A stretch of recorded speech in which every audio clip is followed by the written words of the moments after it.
Sebab masa ni paling mencabar. Time ni clash. Okey. Bila saya sebut satu, tangan kanan kat tangan kanan. This is your right hand. Bila saya sebut satu, buat macam ni. Tak ada. Bila saya sebut dua, jatuh tangan kiri, jatuh tangan kanan, tangan kiri. Okey, dua. Bila saya sebut tiga macam ni. Tak kira yang mana dulu. Mana atas, mana bawah, tak salah. Tiga. Bila saya sebut empat. Boleh ya? This is focus game. You kena buat serentak. Tempat sama. Serentak. Okey? Kalau sampai lambat saya nampak dari atas. Okey ya? Alright. Cuba buat satu dulu. Okey. Cuba buat dua. Cuba buat tiga.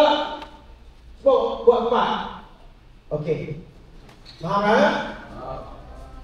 Okey, abang masih cepat. Cepat.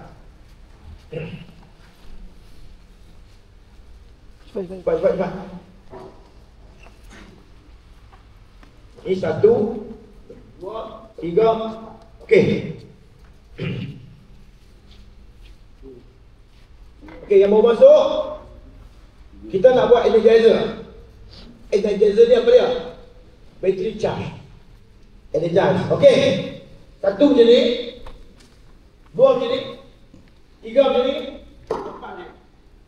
Okey. Gua buat satu, dua, tiga, empat.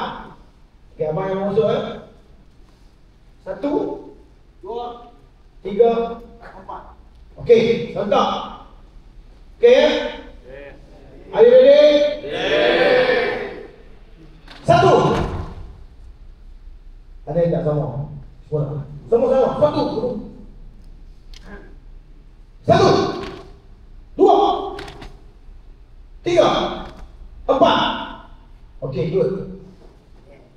Okey, macam ni cucu saya yang gemuk ni mata boleh buat. Okey. Lihat tengok. Jabatan Kerajaan MSM Bagi Datuk. Fokus. Sejauh mana bidang anda berfokus. Okey. Kita buat semula. Sontak.